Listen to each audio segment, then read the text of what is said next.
Ladies and gentlemen, we are 7 o'clock, so we'll start the Housing and Health Advisory Committee group on this day, the 5th of November.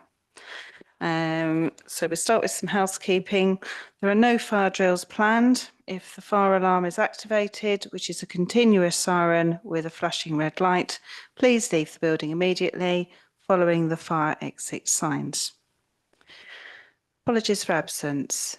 Could I just first of all say that, and have it noted, please, Officer Alison Simmons gives her apologies for tonight due to the loss of her mum this morning.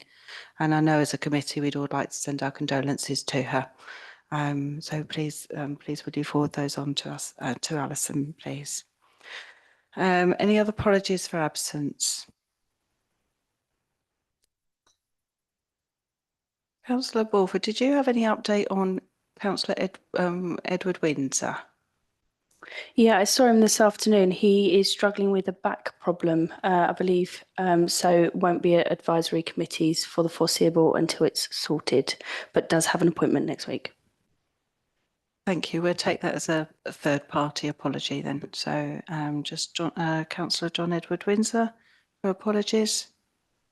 Okay, so that we move on to item number 1, and that's the minutes. To agree the minutes of the meeting of the committee held on the 10th of September 2024 as a correct record. Could I have a show of hands for that? Thank you very much, members.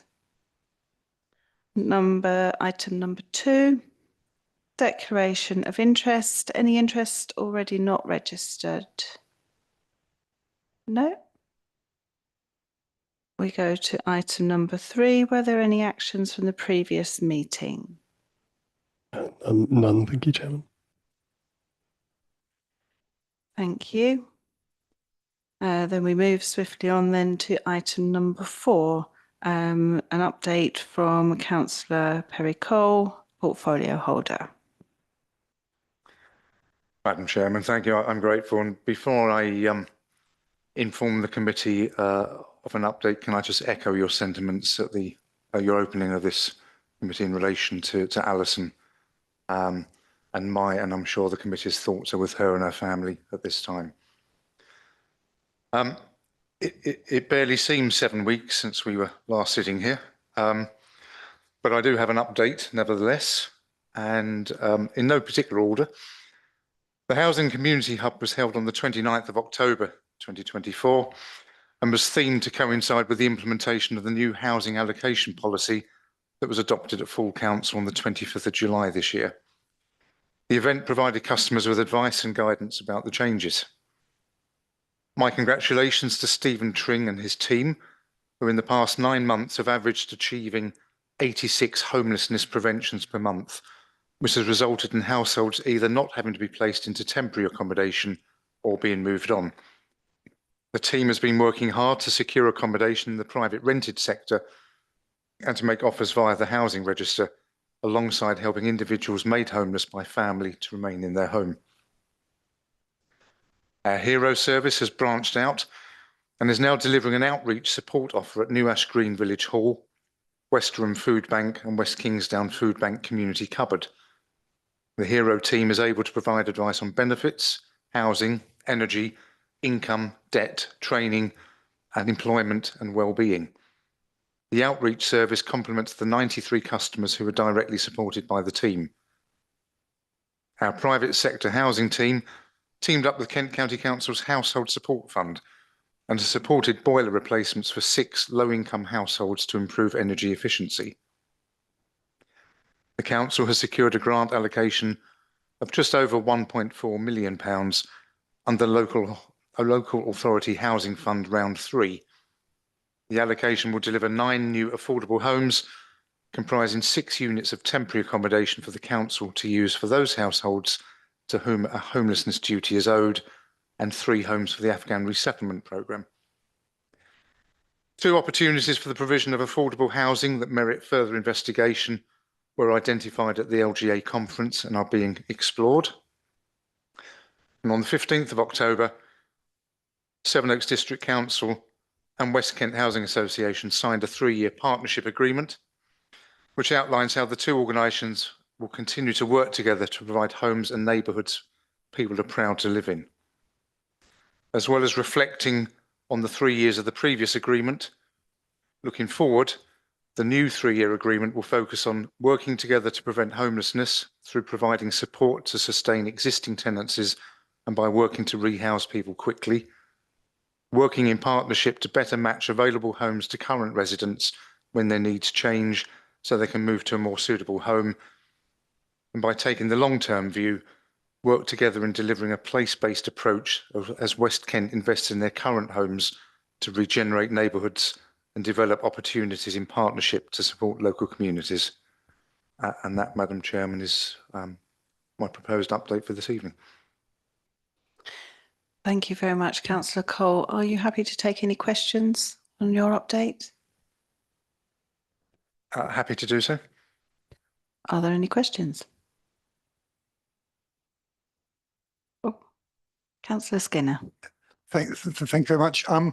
I should declare an interest in that I am a trustee at Sevenoaks Welcomes Refugees, and I was interested in what Councillor Cole was saying about the additional funding for housing for the Afghan resettlement scheme, and I wondered if he could elaborate on that, and I can offer support from Sevenoaks Welcomes Refugees if that would be useful in terms of integrating Afghans coming into the community.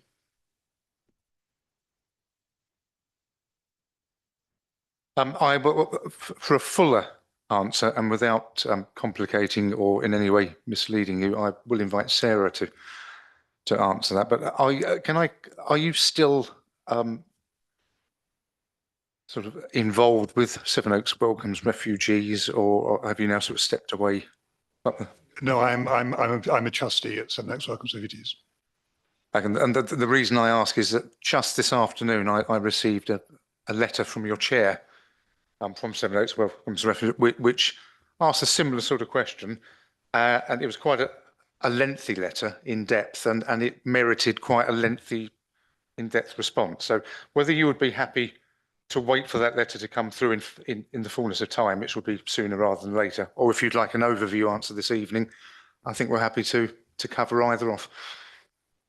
Perhaps a brief overview for the public record, and then but please don't go into great detail if it's coming. Thank you.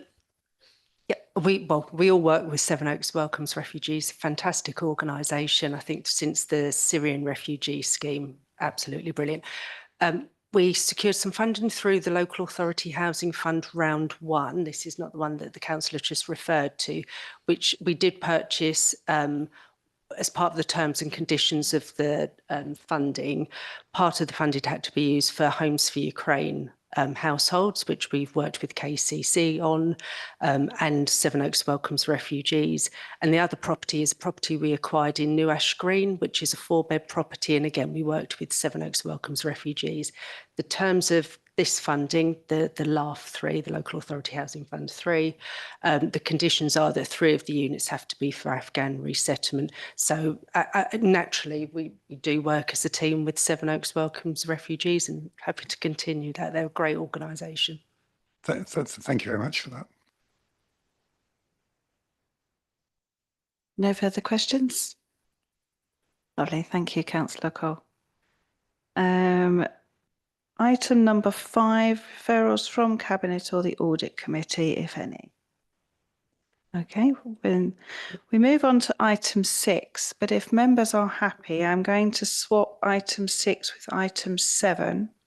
So I'd like to introduce Alan Mitchell so that he can do the budget 2025-26 and a review of service dashboards. Alan. Thank you, Madam Chair. The first stage of the budget process was the Finance Prospects and Budget Strategy Report, which was reported to FIAC and Cabinet. The report took the budget agreed by Council in February and updated it, and this included rolling the 10-year budget on a further year. The report in front of you today is the second stage of the process and will be presented to all advisory committees. The purpose of this report is to ensure that all members of the advisory committees have a role to play in the governance of the Council and the budget decision-making process. The role of the advisory committee is to make suggestions to Cabinet on growth and savings ideas for the services within their terms of reference. To assist members in this process, 2-member training sessions were provided in order to help members understand the budget process and their role within it. Other innovations include an email to all members asking for cross-committee suggestions, and then a week before this committee, a separate email was sent to members of this committee, which included the budget, the strategy, service status of all services which fall within the term of this committee. Finally, a new appendix has been included, namely Appendix K, which provides details of all member suggestions that have been received relating to this committee. This appendix will form a basis of a report to Cabinet, and all suggestions that are received, even if they are not supported by the advisory committees, will be reported to Cabinet. The position in the report is an annual budget gap of 297,000, but recognises that this is likely to change as more information becomes available. A number of growth and saving proposals will be presented to the advisory committees with the aim of bridging this gap. But it should be noted that there are a number of unknowns, e.g. a new government, so options may be required for a later on in the budget process. And I think just worth reminding members that in the 10 years, 11 years that we've been doing this since 2011-12, we've saved over £10.2 million. So there are a number of appendices in the report provide more detailed information and context, and the report itself has 2 recommendations. The first being to advise Cabinet with views on growth and savings, additional income proposals identified in Appendix H applicable to this advisory committee, and then recommendation B, which is to advise Cabinet on further suggestions for growth and savings or additional income applicable to this advisory committee. Thank you, Chair. I'm happy to answer questions on the report. Thank you, Alan.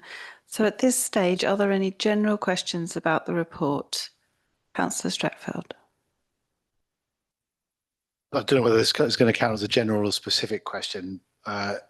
It's about Appendix B, which is and particularly the performances relating to housing, and an understanding of what the current value, the current target, year-to-date value and the year-to-date target numbers actually mean.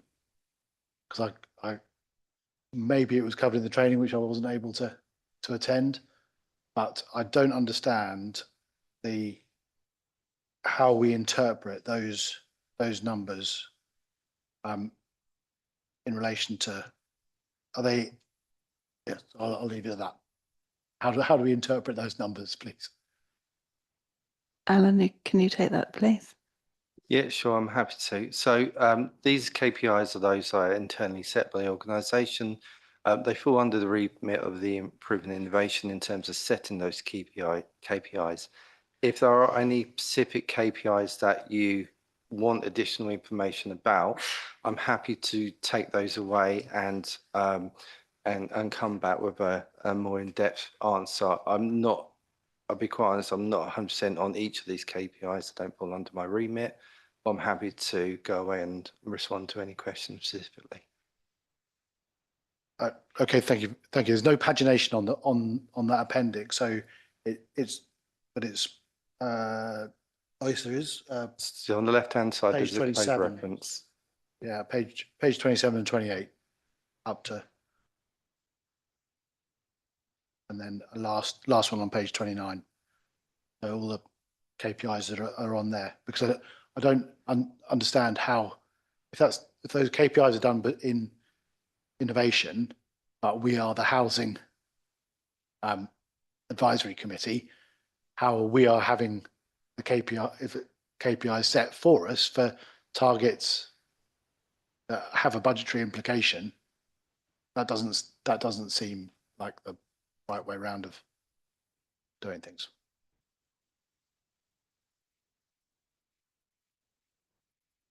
So we'll take that away and come back to you with a fuller answer. Thank you. So if there are no further questions on that, we'll move to Alan so that he can introduce the skier. Alan. Thank you, Madam Chair. So there is one skier that relates to this committee, and that's in regard to homelessness, and this is for a single year. Since the introduction of Homelessness Reduction Act in 2017, all councils nationally have seen an increase in the number of households presenting as homeless or threatened with homelessness. As a result, the council has seen an increase in the use and cost of temporary and emergency accommodation. This, coupled with the length of time that customers stay in temporary accommodation, the cost of living pressures and refugee settlement systems, this has placed additional pressures on the homelessness service. The council has a strategy duty to assess the housing needs of households who present themselves as homeless. As demand for homeless services continues without additional growth funding, the housing service will be unable to meet its statutory duties under the Homeless Prevention Act duties, which provide provision for interim accommodation. At the time the report was written, the council had not received any indication from government whether funding to support homelessness via the Homeless Prevention Grant or Rough Sleeping Initiative would be made available in the new financial year. However, in the recent budget, the government announced that an additional £230 million would be made available to address homelessness and rough sleeping, but as yet no details have been released, but we will continue to monitor this through the budget process. Thank you, Madam Chair. Happy to answer any questions. Are there any questions? Councillor Clark. Forgive me because I should have looked this up. Is this so? The one that we did last year, is it similar? It was 150,000 last time or whatever. Yeah. So that was a one-off, and then now this is another one-off, except it's 200,000 rather than 150.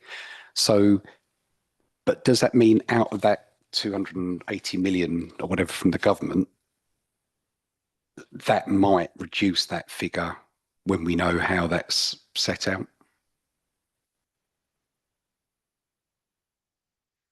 Potentially. I think at the moment, in terms of any additional burdens funding, we don't know what it is. At the moment, all our homeless prevention grant, rough sleeper initiative, rough sleeper accommodation programme, etc., all of that finishes on the 31st of March, and 50% of our staffing in housing is externally funded. So we're on a real cliff edge as a team. So I think once we know, a bit like we do every year, if we get the growth item, and then actually if we can bring in other grants, that actually means we can minimise the use of the growth item, we will. So there's the potential. Councillor Stratfield. Is this the continuation of the grant cut from Kent County Council on homelessness that the districts had to pick up? And therefore, should we not be thinking about this not as a one-off item, but as a permanent feature of our ongoing budgetary requirement? I think probably the main pressures for us at the moment are around asylum seeking. We have refugee programmes. None of them come with, apart from Homes for Ukraine, we don't have any burdens funding attached to that. That's the bit that really is impacting us at the moment. KCC, when it removed its Homeless Connects funding a couple of years ago, we actually looked through the Rough Sleeper Initiative and the Rough Sleeper Accommodation Programme to actually continue to deliver our programmes. I think most councils have just had to take that in terms of that that service reduction that KCC brought in, and we've looked in other routes. So we will be looking at government this year that we still need Rough Sleeper Initiative funding and something called RSAP, Rough Sleeper Accommodation Programme, which will help us sustain those programmes. So I think in a sense, the KCC funding that went a couple of years ago, we've worked and lobbied government with thanks for all of this committee in terms of some of the things that have been written to them to get funding. And I think that's where we're trying to concentrate our efforts at the moment.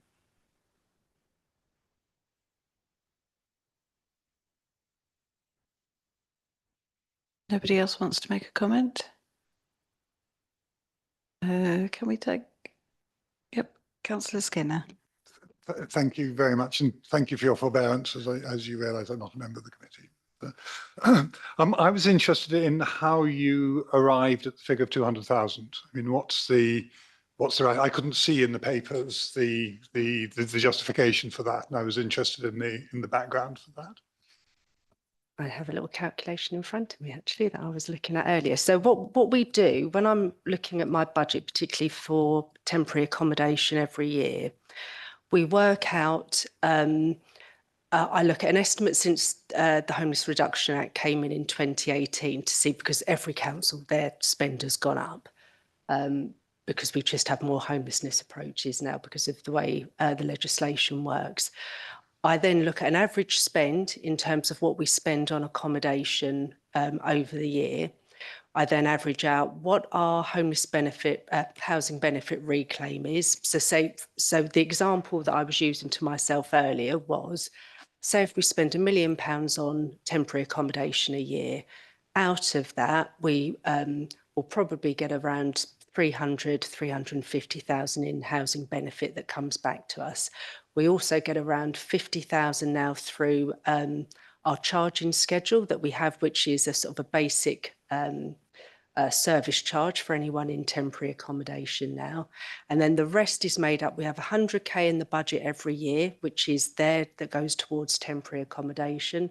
The growth item is one of the issues that we put in, which is kind of the gap at the end. And then we fill the bit where we think we've got some certainty around funding to say this is how much external funding. And we've been lucky the past couple of years because the homeless prevention grant was for 2 years, so we could actually budget according to that. The Rough Sleeper initiative was for 3 years, and again, so we could budget.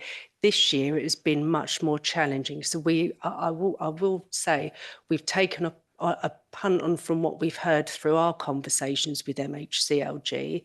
And I think Alan's quite right that we will hopefully get the same amount of funding or more, or it might be delivered in a different way. And we've used an average of kind of the funding that we've got today, and that's equated to what we think will be the gap.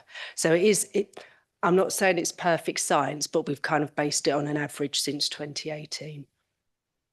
May I come back? So how are you forecasting the demand for homelessness? I mean, which seems to me to be the key point. So are you simply taking previous figures and drawing a line, or are you looking at more broadly at the environment?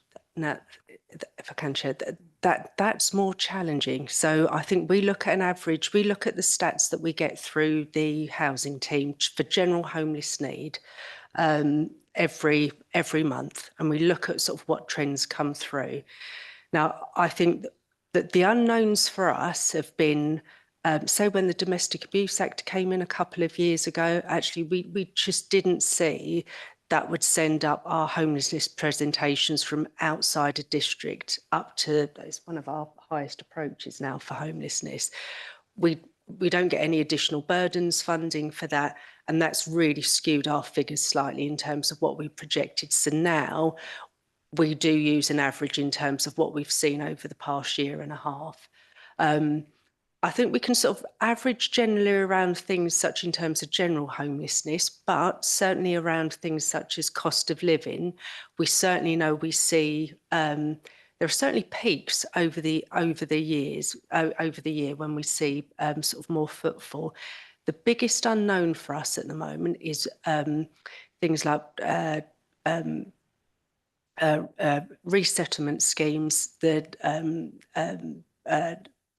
prison releases, which we know we've had very small numbers in terms of, I think we were allocated 1, but that doesn't mean that we don't get people that come to us from outside of district. And they're a bit of our unknowns where we almost, and again, it is a bit of a, okay, well, based on what we've seen over the past year, we can estimate this in terms of our need. But if the government makes any decisions around, actually, we now want you to take on this scheme, but there's no additional burden funding, that's the bit where we just have to sort of try and mitigate a bit in terms of when we put in our growth bid. So it's not perfect science, but because we collate the monthly figures, we can do a bit of a back of a bag packet exercise in terms of what we think the demand will be.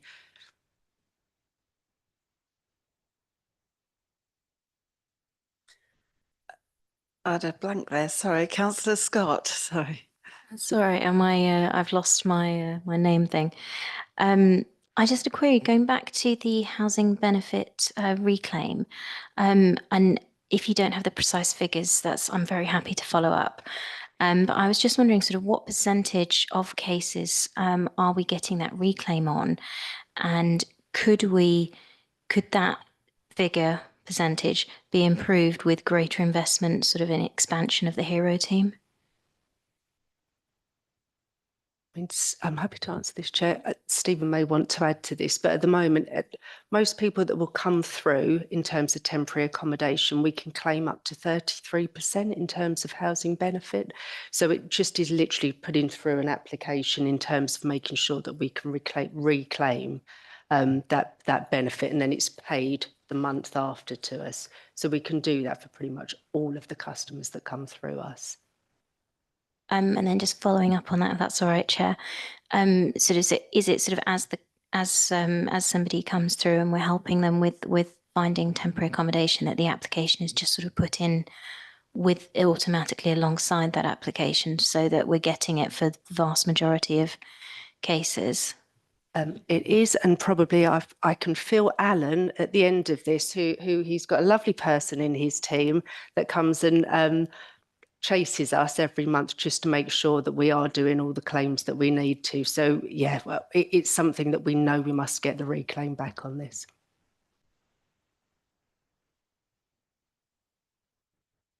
No other questions at the moment?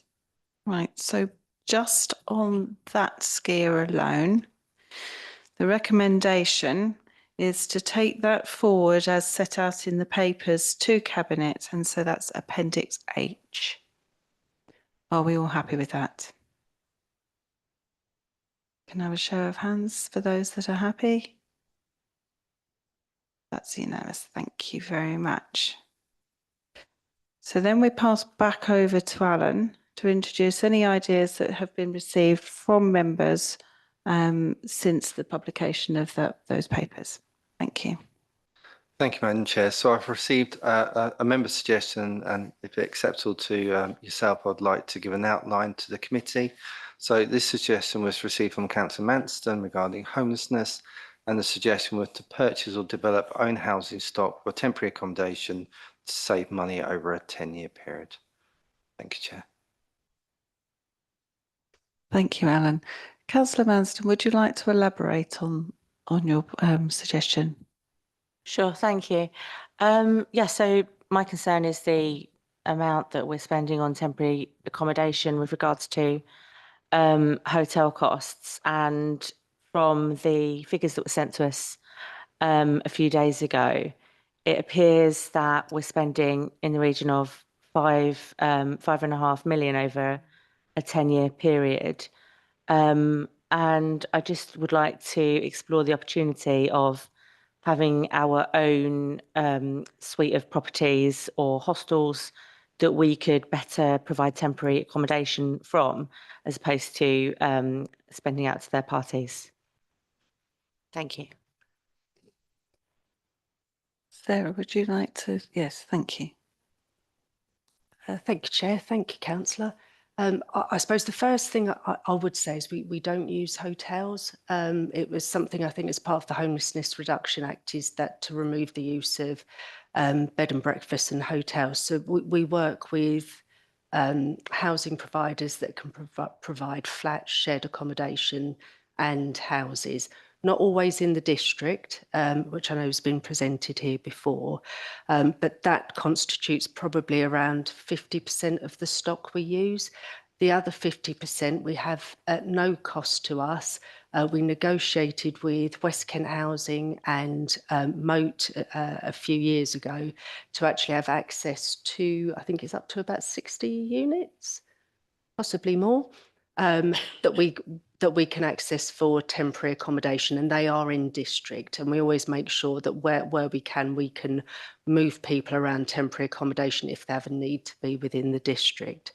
I appreciate sort of 5.5 million over 10 years probably does sound like a lot of money, I suppose, but I suppose just to put it into context, and apologies, this is probably something I'm going to repeat probably what I've said to you before, but we do have Quercus Housing that does deliver affordable housing in district, and it has to be in the Sevenoaks district. One thing we do, whether it's Quercus Housing or as councils, we don't tend to deliver temporary accommodation or acquire properties outside a district. From an officer perspective, it's good practice. I think politically, it's almost, well, it would be almost political suicide to do something like it would be very challenging to have, because people would do it back to us in areas that we would want. So there's I suppose a gentleman's agreement that we don't do that into other districts in terms of acquiring properties. London authorities clearly don't necessarily have that agreement in place. I think just in terms of costs, so just to give you an idea of kind of spend of Quercus Housing, now that was set up in 2019, and as of today's date, we've delivered 52 units since 2019, and that's a mix of sort of 1, 2 and 3 bed properties. And for 52 units, that was that cost us 13.6 million, but it was no cost to the council. Actually, that's not quite true. 2.6 million of that was at cost to the council because we looked at external borrowing. The rest of it, the team has looked really creatively in terms of trying to source external funding through MHCLG. We did some work recently with KCC, and we've done some work with West Kent Housing around how we can deliver that. So it's just to sort of put it into perspective that if we think at the moment, I think we've got about 110 households in all temporary and emergency accommodation. And throughout the year, probably we're placing anything sort of in excess of 200 households in TA, yeah, across a year. So it'd be really, the challenge for us is we always try and look at temporary accommodation as exactly as it is, it's temporary. Where we can, we always want to invest in more permanent and settled accommodation that's in the district. The funding that the accommodation that we do acquire through private providers for temporary accommodation, we get on longer term contracts. So it's cheaper to us. It's around £35 a night. What we have done though, recently through the Local Authority Housing Fund, through the Council and Quercus Housing, we've secured funding so we could actually deliver 6 units of temporary accommodation, which we're currently trying to find a site for at the moment. We look at other routes such as with, I'm actually thinking back to Councillor Stretfield's point earlier, just around not necessarily funding, but things like supported accommodation, which we've seen Kent County Council pull back from. We've tried to look differently around supported accommodation. So we've worked with West Kent Housing to bring back Vine Court Road, and that's supporting single homeless households into move on accommodation. So not temporary accommodation, but proper supported accommodation. Because I think our concern is for those individuals, they get the support so that they're actually tenancy ready, whereas temporary accommodation, we don't necessarily have that. So I'm probably, I know I will often say this when this is put forward. I would always say I'd want to invest in accommodation, and Quercus Housing has been a brilliant model. I think where we can, as we are with Quercus Housing at the moment, we will try and look at some temporary accommodation. But I suppose the biggest challenge for us is we will do all of that. Ultimately, what we do need is for our registered providers such as West Kent Housing and Moat to be delivering that much needed social housing, or if this government would support it, some significant changes through the private rented sector to actually start making that more affordable for families that do need more affordable private rented accommodation, so that it reopens those options up to our team. I'm not sure if I've answered your question, but I suppose I'm, as a housing officer, that's just some of the challenges. And for that amount of money, it wouldn't cover the need that we've got, but we do try and think really creatively of how we spend that money. Thank you, Chair. Thank you, Chair.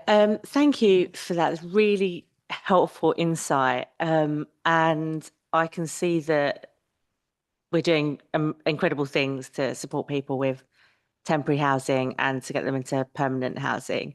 So I guess rather than, I don't want to come back with a long answer because you've given a really comprehensive explanation there. But I guess the key bit for me is what you said right at the end about needing West Kent or Moat to provide that social housing, not the affordable housing we've got. We're doing really well on.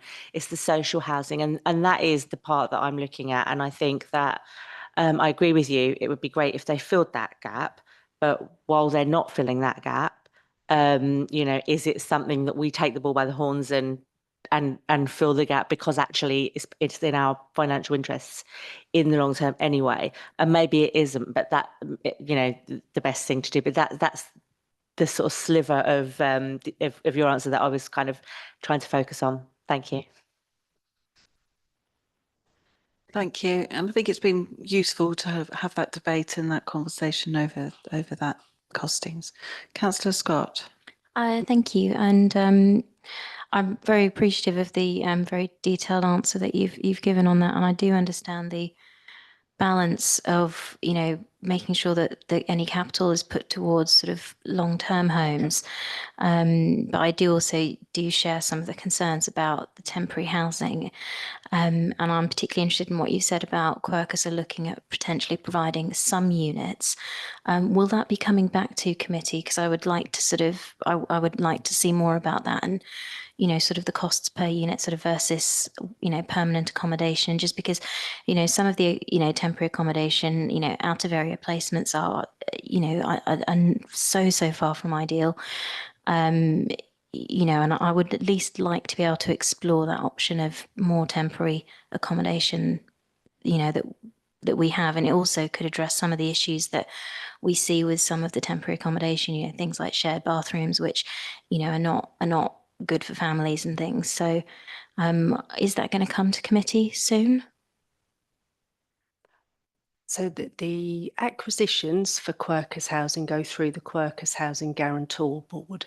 But that's not to say that we couldn't bring back an update to this committee just in terms of Quercus Housing's progress. Actually, to be fair, there is an update that's going to, must have the AGM coming up at full council in November. So there will be, so there will be a full update. I'll be doing a chairman's update there, which will look at the progress, including the acquisitions that we're looking at. And it gives an idea of the costs of each of the units that we have, what it contributes to. So I'm happy if following full council on the 19th, if there are further questions that either anyone wants to ask, and I'm happy to then share the responses, I'm happy to take those after, obviously, at council. Right, so members, at this moment in time, sorry, Councillor Camp, sorry, I didn't see, it's a very small finger there, sorry. Thank you, and thank you for that explanation you gave us, Sarah. It was really good. Following that, I've just got a very small question. You said 110 households are currently in emergency and temporary accommodation. I don't know if there's a split. I know that some people need emergency accommodation because they've been evicted, and I know that you then have to assess them whether or not, I mean, I don't know what your assessment is, but I'm just wondering if those 110 are actually there and on a pathway, or if any of them involve people who are actually pushed or not supposed to be there because they need an urgent accommodation, but then they don't qualify if their rent arrears or something like that. I'm just wanting just a little clarification. Thank you, Councillor. So the way just in terms of simple terms, we look at emergency accommodation and temporary accommodation.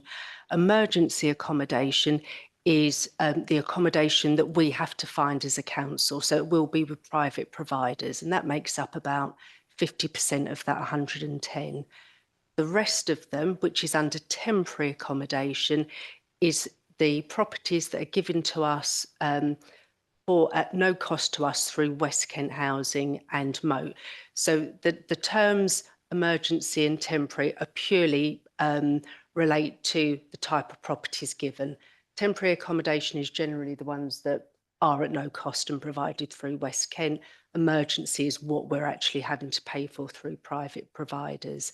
In terms of placements and who's placed, we do move people around. So often we may have someone that is homeless on the day, and actually we've got nothing in the within the Sevenoaks district through temporary accommodation, say through West Kent Housing.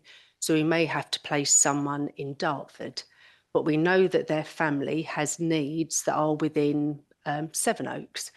So what we try and do is once we get a void that comes up in the accommodation within the area they need to be, we do move people around our temporary accommodation and our emergency accommodation, depending on their needs. So that's another part of it.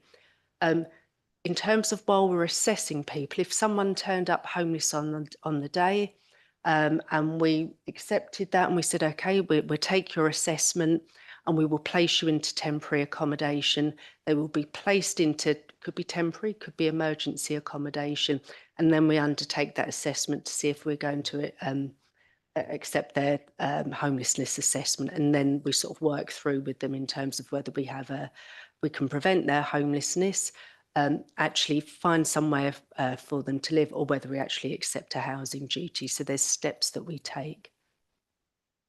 Thank you. What would you do if you don't? I'm just looking at the people who might fall down if someone doesn't qualify for no reason of their own or whatever, if they've got themselves in rent arrears because their benefit hasn't come through or something and they're actually out, where would they fit in? Well, I mean, we have had some cases actually where, particularly with Universal Credit recently, even in the Quercus housing properties, where actually there was arrears building up, and actually the Hero team and Stephen got involved and actually just did a piece of work with the Universal Credit team to look at why the payments weren't coming through and actually sort of dealt with those issues. So we can deal with some of those. I don't know, do you want to add anything just in terms of if someone we find not to be homeless? Yeah, certainly. So as Sarah sort of touched on about the cost, previously about cost of living, we do get a lot more applicants now who are looking to come through the process because they've built up rent arrears. One of the things that we're trying to do through the Hero service is try and get that early preventative work in, identifying customers who are potentially going to be falling into arrears and working with them to try to stop that at that first point of call, rather than they get to the point where they've got nothing else to do and they are being evicted. So ultimately our goal is prevention is better than relief. So it's get that work in with the customer to try and get them back on track and get maximising their income through the Hero service and the work that they can do. But ultimately, if they're not able to do that work to maximise that income and help them, then they can come through the homeless process, and then my housing advice officers would pick it up and go through the assessment under the Homeless Reduction Act and look at supporting them either to prevent that eviction going ahead, working with the landlord to try and see what we can do to stop them proceeding, or if not, then looking to provide them the temporary accommodation and looking at options for move on to alternative permanent accommodation. Councillor Clack, then Councillor Scott. Yeah, just on that, I was just thinking about that. So, I mean, generally speaking, maybe individuals come to the Hero service because, you know, they've been pointed in that direction or they know about it or whatever. But whether some of them come too late, how is there a way of us, or do we find people earlier on? So for instance, can a landlord say, we let landlords know that if your tenant's got a problem, then, you know, that we then ask if they can push them towards us, or are we able to proactively contact that person and say, you know, we're here to help? Yeah, so something that we're looking to work with landlords more and put the message out there with the landlords that we work with is something that is known as call before you serve. So if a landlord knows that their tenant's having some problems in the property, rather than just going ahead and starting the eviction process, get in touch with us. We can get in touch with the customer, try and help them to be that early preventative measure, so that the landlord doesn't have to go through the whole process of evicting their family from their home if they did fall into arrears. And sorry, is that something that we're planning to sort of push out more, or is that what we're already doing? Because it just strikes me that, of course, the landlord is the very first person who knows, you know, there is. Oh, I see Sarah's nodding, so she's going to say something. I'll shut up. Yeah. The only thing I would add, what we do already is, so we have our own landlord incentive scheme. So we work with lots of landlords. I think we've had about 21 on board since April this year. And when you sign up to our landlord scheme, the one thing you do get is access to our hero team. So if that landlord, if they're working with us, you automatically get problems with the tenants, anything around, it could be just cost of living, it could be around their rent. Actually, we can help resolve that. So we go in at the earliest possible stage. I think probably what Stephen's referring to is those that aren't part of our scheme, just other landlords. That's the bit that we need to look at, which is the call before you serve. Yeah, because actually it's more them that I'm thinking of, because yeah, they may not know, but if they can start pushing people towards us, that maybe we can sort out the problems earlier on. But okay, thank you. Councillor Scott. Actually, that answers what my question was. So Well tuned between you. Thank you very much. Right. What we're all asked to do at this time of year, all advisory groups, is to look at ways to save and look at our growth and our savings. So I'd like to just give every member of this committee at the moment, I will come over to those that aren't on the committee in a minute if you wish, but those that are on the committee, if you've got any ideas that you wish to put forward at this point for a consideration on the committee now. Sorry, Madam Chair, just before we go to the wider committee, would you mind just taking a vote on that suggestion under recommendation B, just on the council amounts of whether or not that item be taken forward or just noted? Right, I'm just trying to think of the wording for that one then. So is it the wish at the moment then that we take that forward to Cabinet? Is that correct wording?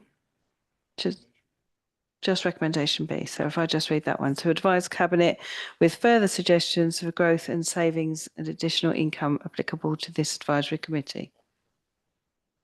And the further suggestion would be Councillor Manston's suggestion. Alan, you have the precise wording, evidently. I don't, but I can suggest some wording. So, so on that particular suggestion, I would ask the for you, Chair, for the committee to either state that they have discussed and note the idea, or whether or not they would like that idea put forward to Cabinet for additional consideration. All items received, whether or not supported or not by any committee, will be reported to Cabinet, so they will be made aware of all suggestions. But it's whether or not the committee is happy with Sarah's response in terms of all the work we currently do, or whether or not they think this is something that requires further development. So the first show of hands is whether we just want to note Councillor Manston's comments. So can we have a show of hands for that first? The second option would be to take it through for Cabinet to consider. Fine. So we would go with the first show of hands just to note Councillor Manston's comment. That's just one show of hand. So then the second show of hands is for it to go through to Cabinet for Cabinet to consider further.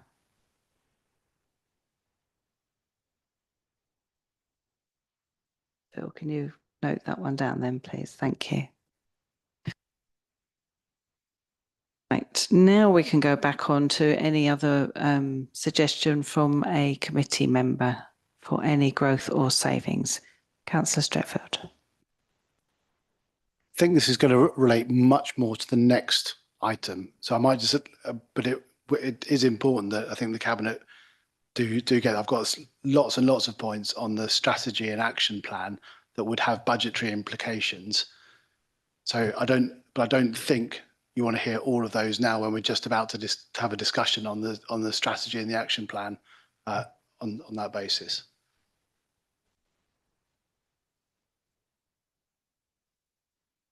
How do you want to take that? Because it's 1U next and then the housing strategy in between it.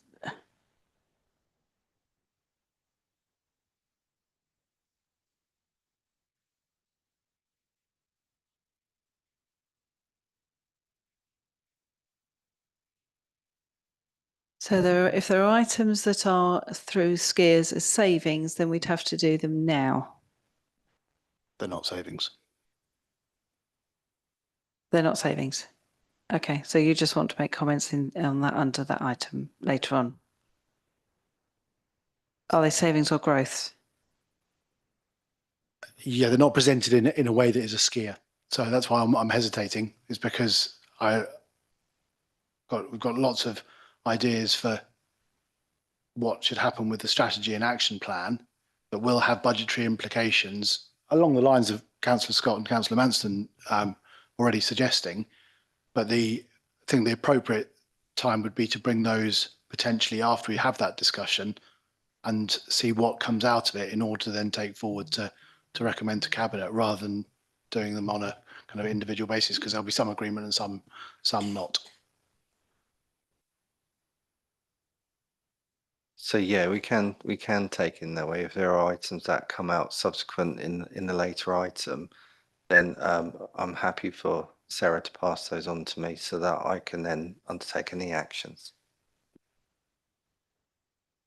You're happy with that? Okay, thank you. So with no further suggestions for growth and savings, what I'd like to do is invite any member that's not a member of the Housing and Health team, if you have any comments and suggestions for growth and savings. This is your opportunity. Right, okay, so we've finished on that item. There are no other comments that you need me to make, are there formally? Right, we can move on to, sorry, thank you, Alan. I know you're going to escape while you can. Okay, so we now move on to item, which was 6, is now 7, the 1U service update. And you will note that it says that Yulia is going to present that. It's not Yulia tonight because sadly she's not very well. So we have Kelly to present that. Thank you, Kelly. Thank you, Chair. I'm just going to share my screen as well, hopefully.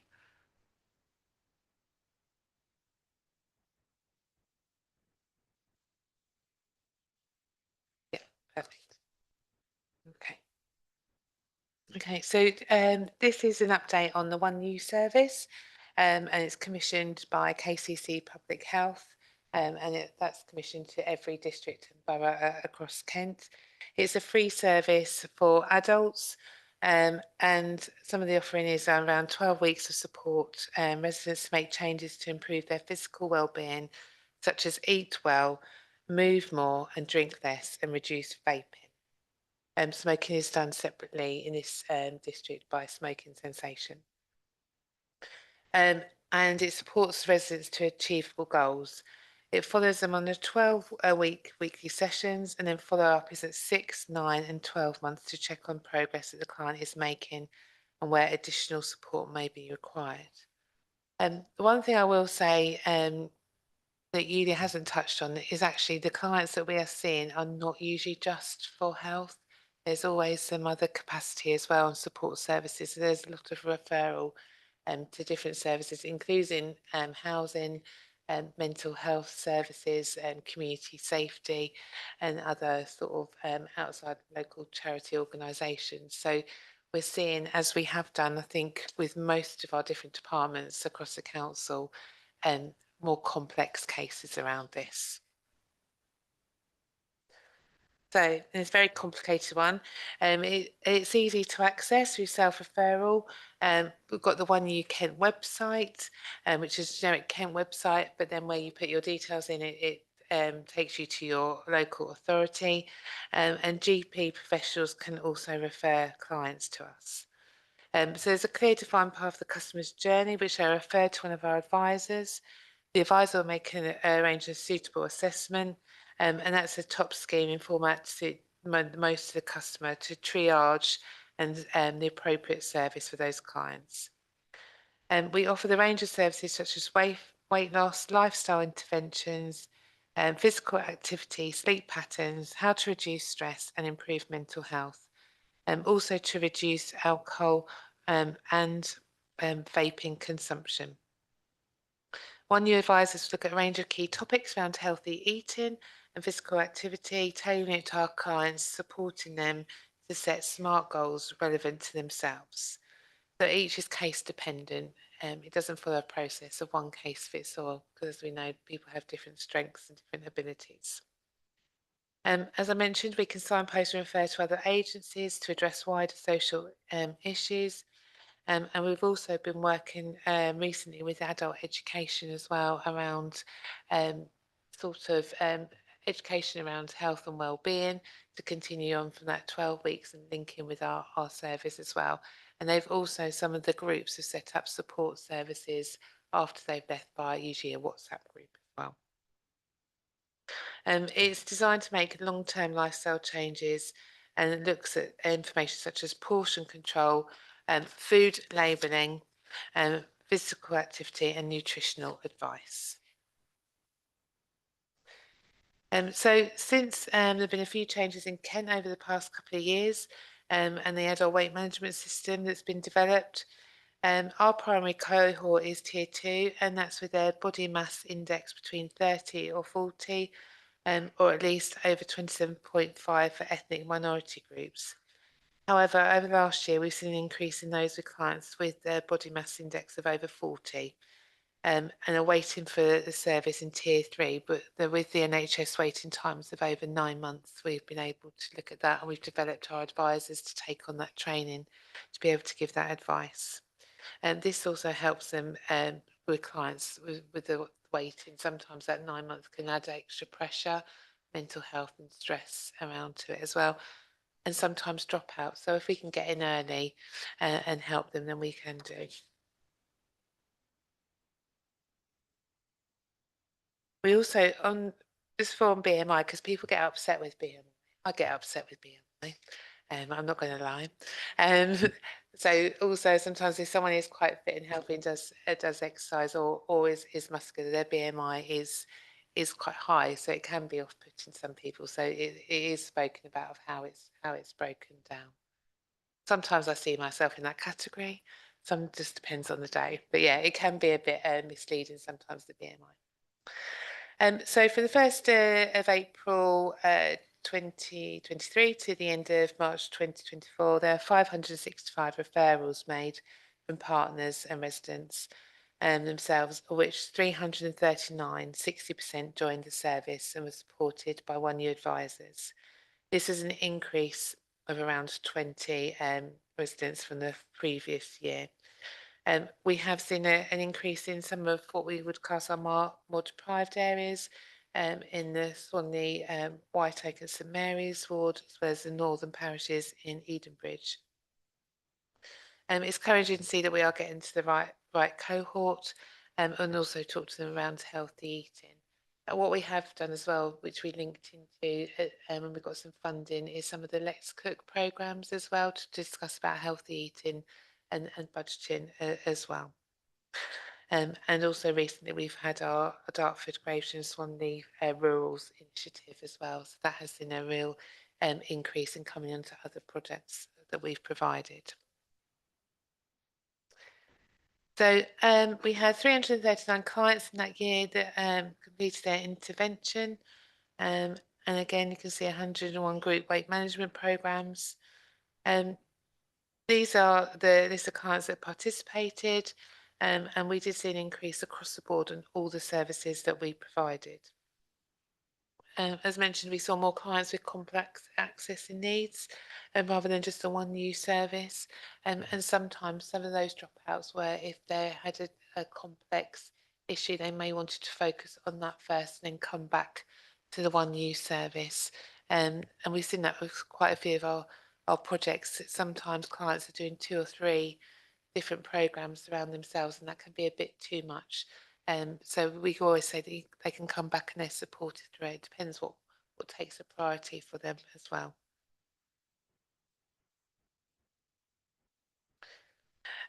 So as mentioned, we offer up to 12 months ongoing support, so that client will stay on our books till then.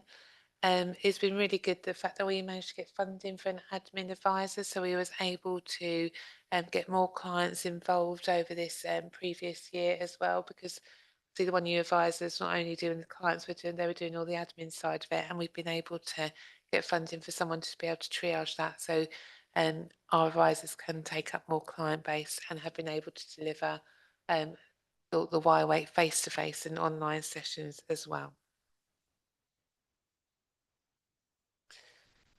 So in November, so just coming up to a year, we also was able to extend the one new service because we worked with the Kent Health Foundation Trust, and we have 2 full-time advisors that work out the Edenbridge Memorial Centre. And again, this has been extended up until the end of March next year, and we are currently in negotiations to continue that contract going forward from the 1st of April. We feel pretty confident about this. They want to work with us on a number of projects and things like falls prevention, where they haven't been able to deliver, but with the support of a one new advisor and joining up the schemes, they've been able to do that. So it's been really, really positive. We had Julia, who's unfortunately not here tonight. She came into post in June, but Yulia has a background, she's been with the council for 10 years, so she has that added bonus of sports and nutritional development, and also communities role, so she gets the whole picture around it. And I think we're really excited of how she's taking it forward and really developing it and working with her partners' skill set of how to link everything in is just really exciting, and I think that's what's also helped with the Edenbridge as well. And we currently we've got there one new advisor left in July, and we welcomed Adi to us on Friday, so she's 3 days in and coming back, so that's really, really positive. So from the 1st of April to the end of September this year, we've had 330 referrals received. And as you know from the last one that I gave, it was 554 over a year, and we have 330 in a half-year process. So we are expecting another increase of that. And then 86% of initial contact within 2 working days of their referral. So well above our target. We have 111 referrals for lifestyle interventions, and then we've done 4 YWeight programs, and for our SINs, we are currently running 4 at the moment. So I think we've got the Monday, Tuesday, Wednesday and Thursday evenings, and we've done a new one in West Kingstown as well. So we're looking at some of the rural areas as well as the town centres. And I believe this week is the link in with the leisure centres as well. So we've been able to get funding to offer a 7-week trial with all the leisure centres for the participants. It used to be just a gym trial, but not everyone is a gym person. Some people like classes, some like people like swimming. So we was able to offer that and open out. Part of the 1 year is also about partnership working. So as well as delivering the service, we have our district health and wellbeing partnership and the action plan. And I know, and the same as process as last year, that comes through to the advisory committee for comments and drafts. And obviously you were really influential in putting in the SMART targets and objectives through that. We've been working with HR and done 6-week health and wellbeing programs for staff members, and looking at balanced eating, stress management and work-life balance as well. And again, as mentioned, and at the previous advisory committee, we spoke about the funding that we got from the Dartford and Gravesham Swanley Healthcare Partnership, which is working really well. And again, we're putting a case together to hopefully get funding for that from April. We're also putting a case forward to present to the West Kent Healthcare Partnership to whether we can get funding to deliver some of the same initiatives across the whole of the district. So we're looking at future developments, working with a health coach. We're doing the blood pressures events in Edenbridge. We've got Everyone Active and Silver Sunday and health and wellbeing events at leisure centres which are currently ongoing. We've got a partners workshop and partners meet up on a quarterly basis to look at our health and wellbeing action plan. And we are working with KCC regarding NHS health checks worked out in workplaces across the district. So we met with them just over a week ago. They're really keen to get into lots of businesses, small businesses across the district to do health checks. So we'll be working with them to help promote and roll those out. And just a customer voice really. So this is Debbie. She had 4 visits with Jenny, who's one of our 1 year advisors and basis Swanley Citizens Advice. Jenny to be very welcoming, understanding, supportive. Unfortunately for Debbie, she had a difficult past with a medical history and prevented her from losing weight, which should have been quite simple with the food she was eating and the fitness she was doing. She's written here, from the knowledge I gained from Jenny, I shall be taking this with me and continue with that information, going to give me a better understanding of nutrition, exercise and choosing the correct foods to fuel my body needs. And again, Hayley, before I started the Y-Weight group, I'd been diagnosed with diabetes and other health issues. I used to sleep a lot, not do any exercise and tried everything to lose weight without any effect. Once she gave me different things to support me, I made friends in the group who were having problems, showed me how to portion my food, change my eating habits, taught me how to keep a food diary and see how to improve how much I ate and what to cut down on. Since finishing the programme, I do an hour exercise every day, still watch what I eat and how much. I no longer sleep in a day and have seen the benefit. And I think sometimes we forget the actual impacts that have on people's change of life. And sometimes we're expecting massive numbers, but we haven't got the staff to do those massive numbers. But bit by bit, we can change. And I think it's really important to have the follow-up after the 12 weeks, 6 months, and 12 months. And sometimes people come back on, and socially, I think through post-COVID and getting together with people in a similar.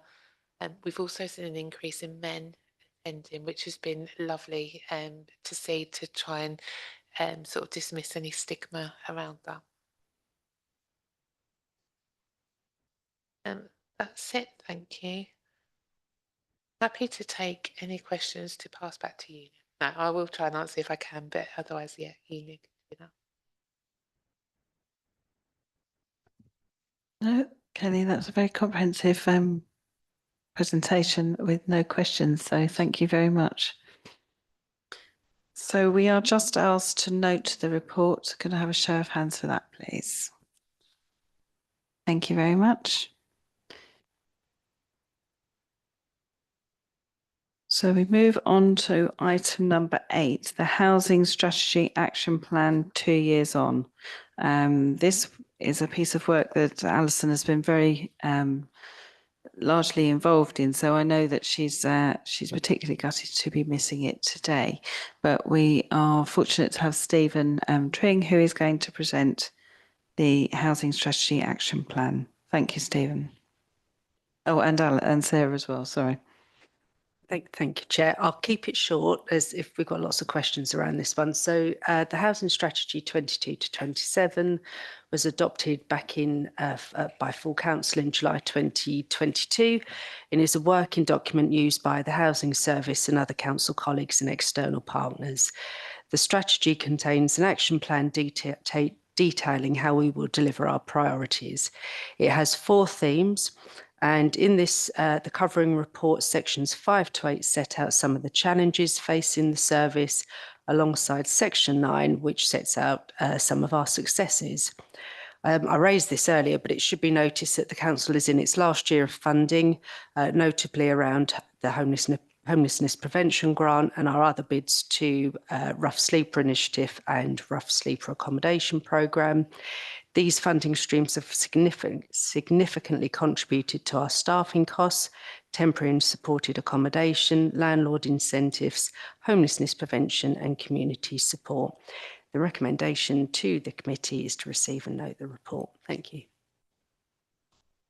Thank you, Sarah. Are there any questions? Councillor Stretfield, this is your moment. Thank you very much, Chairman, and thank you to the officers for the report. And I imagine Alison's put a great deal of work into this. My question really isn't for officers; it's for the portfolio holder, because there are 6 or 7 items which cause me great concern about how this is the two and a bit year point, how this is going. And a lot of the reason I'm concerned is through casework. And I had a particular case recently where some of the difficulties that we see contained in some parts of the report were laid absolutely bare.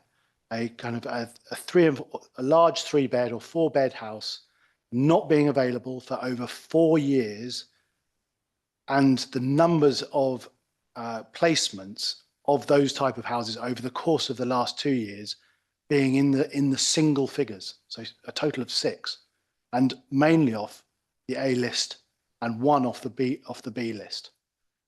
And it exposed a bit of the iceberg that I hadn't really ever seen before. And the reason I'm not sure we've seen it is because the policy that we've adopted most recently in July has suppressed the numbers in some respects, and making it more difficult to make applications, trying to reduce the overall numbers on the list, but clearly increasing the frustration of residents that they're not being served by the strategy or the plan.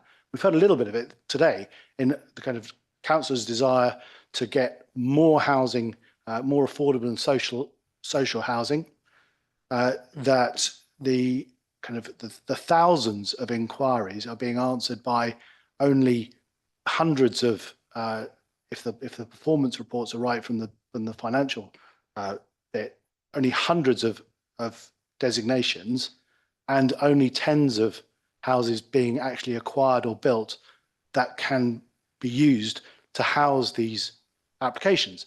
So clearly, at some point, the strategy and the plan is not meeting the need. And so I've got six things. Firstly, the risk assessment. Now, in my understanding of the risk assessment is that not only should you have the risk and the mitigation, but you should also have clearly laid out the likelihood of that risk being realised and the severity of the risk, if it is realised, it being RAG rated, and then a prioritisation of how to deal with the risk being allocated. And I'm extremely concerned that isn't being done, and we're not allocating the performance targets that I now understand are not even the responsibility of this advisory committee in order to prioritise the risks that we are facing. The report and the plan also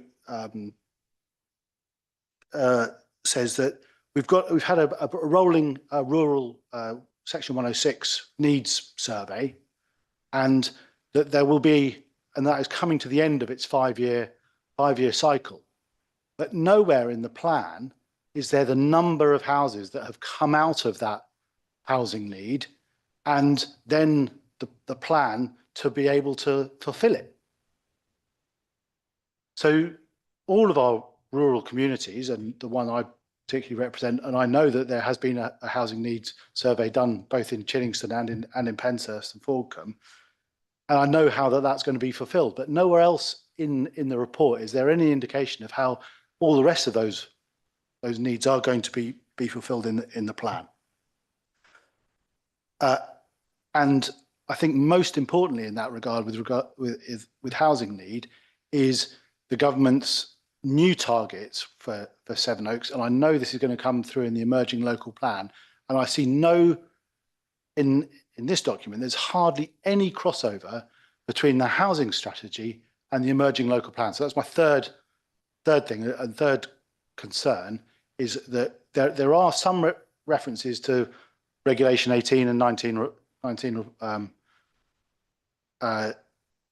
consultations, but it doesn't seem as though there's any mechanism in the plan to update the figures, to review the plan, to set the targets, set the priorities in relation to the emerging local plan. Now, I think I'm fifthly really concerned about the rudeness that is being shown to staff, because I understand that is a really a tricky thing, and the leadership of the council are faced with what seems to be quite high turnover of staff in this area, because they're coming under a lot of pressure from residents who are unable to find the housing that they need. Now, that's not and the challenges are laid out in the report in some respects, but I think that's a responsibility of the advisory committees, of the cabinet, to make sure that there are, one, sufficient staff, and two, that they're being given the opportunity to house people correctly. The fault for this, and this is where I'd like the portfolios holders' view on it, it lies in the leadership, not with staff or with residents, because you can see quite clearly that residents are not being served by the action plan in anything like the way they should be. Finally, and it's a very small point, is the Wi-Fi enablement in terms of in the action plan, which I noticed was a county council view that it couldn't be facilitated because there was no funds, and yet we've got 30,000 quid's worth of Section 106 money unspent. And it just seemed to me that there wasn't a tie-in between the amount of money that was available in other parts that could be used for something that had been disregarded and would make a huge difference. And I know it makes a big difference in adult social care with technological enablement. It makes a big difference in terms of access to all sorts of services, whether it be GPs. And if we've got a Wi-Fi problem in some of our most vulnerable communities, then we should be able to solve it, because it will have a knock-on really good effect overall. So, yeah, that's my list. I think my final point, I'm sorry to have gone on a bit, is that I know from other work in other places that the numbers of houses, the numbers of right-size houses that we have, the numbers of affordable, the numbers of social housing that we need is at crisis. And it's having all sorts of impact on the NHS, with people in the wrong size houses falling over. We're outliers in relation to people breaking themselves at home and not being able to return home. We know that actually the people that we need are key enablers in our workforce, aren't able to find houses in the district in order to be able to fulfill the services that we need. And we need a level of urgency in relation to the smart targets in this action plan that isn't currently there. I don't see the level of urgency, because having done this for a little bit now, and this is the absolute epicenter of where we can make life better across the community, is in the housing strategy. So it's probably the most important thing to get right, and I just think it's worth, at this 2 out of 5 year stage, having another go at really making this a driver for making Sevenoaks a best place to live. Thanks. Thank you, Councillor Stretfield. I'm not sure that we're going to be able to answer all of those points now, and then obviously a lot of them were pointed at the portfolio holder.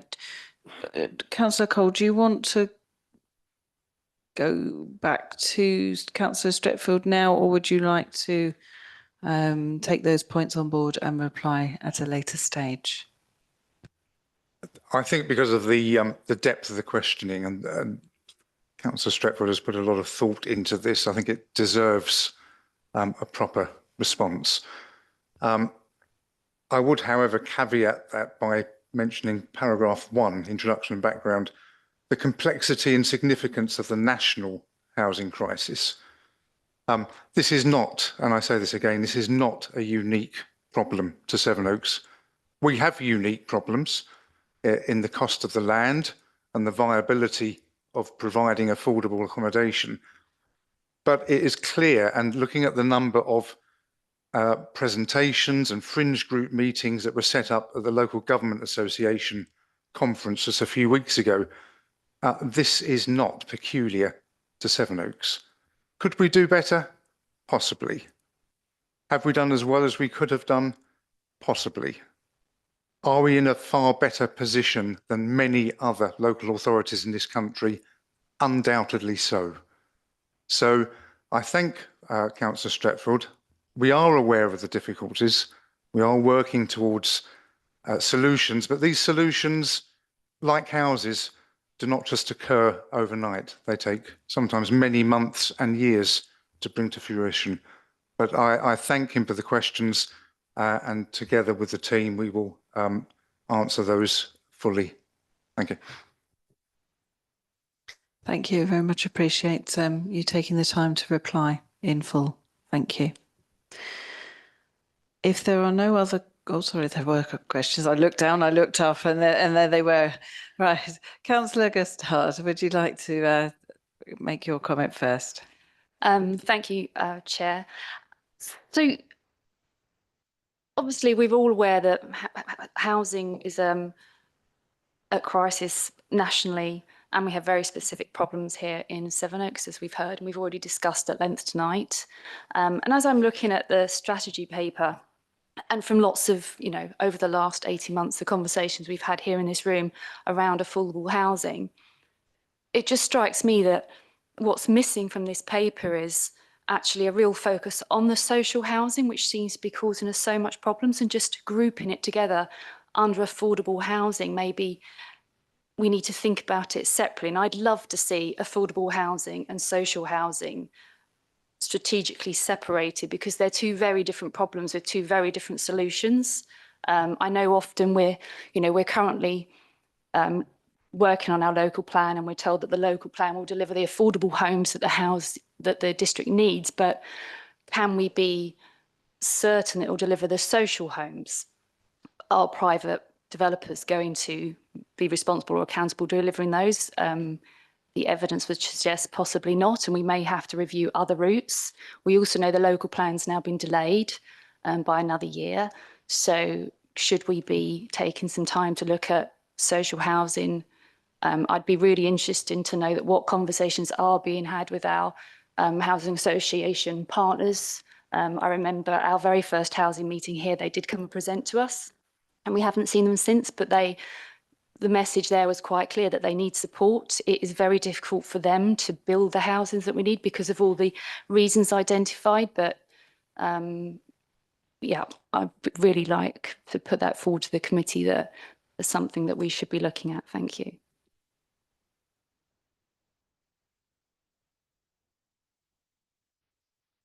Thank you, Chair. I think that's a really interesting point, because I think in terms of social housing, that is a huge challenge. I think not just in this district, probably if you look at sort of most places, and I think viability for registered providers such as West Kent Housing and Moat are incredibly challenging.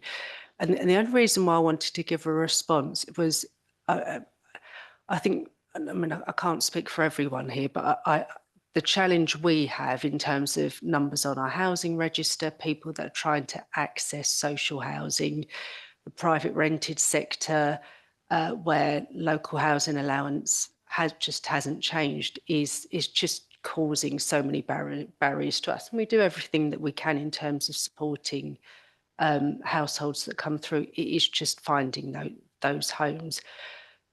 I was just going to give an example of something recently with the developer at the Tesco site in Sevenoaks that has 14 units for affordable housing, which could have looked at social housing for that. And I think you had most registered providers were contacted through the developer.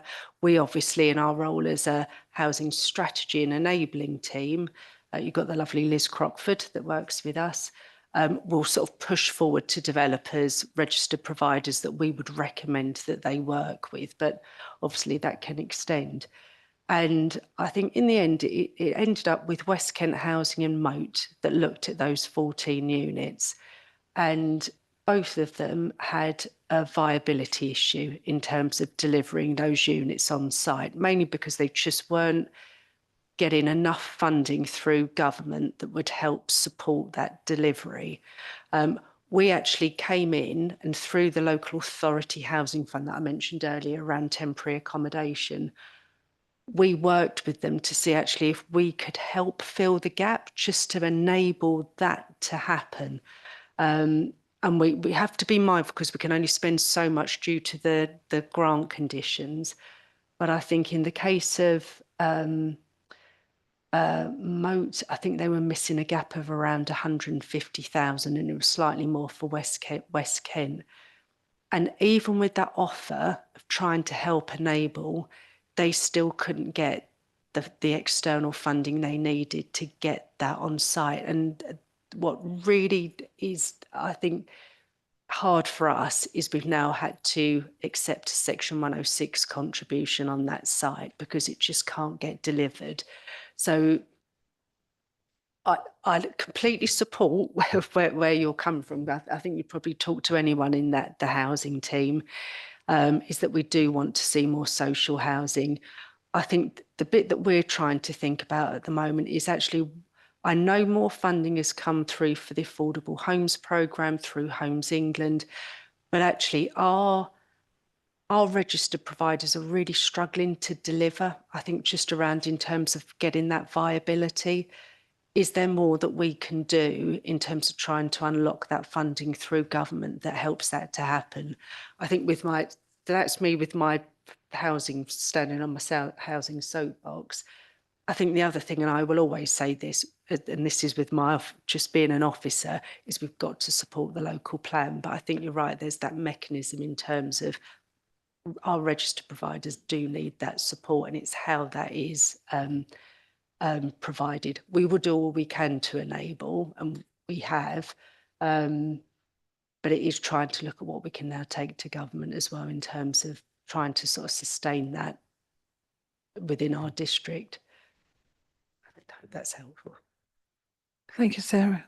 Does that help with some answer? So, I mean, I fully appreciate that. I'm sure the officers are very well aware of the problems and doing all they can. I just think when I'm reading through this housing strategy, which sets out, is it a 4-year plan and we're halfway through it, when will it come up with review, and or is now a good time to relook at this and actually kind of put something in place that sets out our strategy for looking at social housing? Obviously, it's not for tonight. We can't agree. I suppose if I may, Chair, I suppose we just need to be really clear what is, I suppose for me, I think it is embedded within this document because we are working with registered providers. We are putting them forward for sites. We look at where we can help to enable it through providing funding. We do all of that in terms of pushing. We launched our Changing Spaces initiative last year, where we've actually sort of put money into something to try and get our housing associations to look at incentives for downsizing, and that is working. I think we've had about 20 households that have now gone through. But it is, so I would say the essence of it is in here. I suppose it's, but I'm speaking as an officer. So I think for members, I think you just, obviously, if there is a clear steer that you want to give us as officers, I suppose it just would need to be very clear in terms of what you're trying to ask us to bring into this.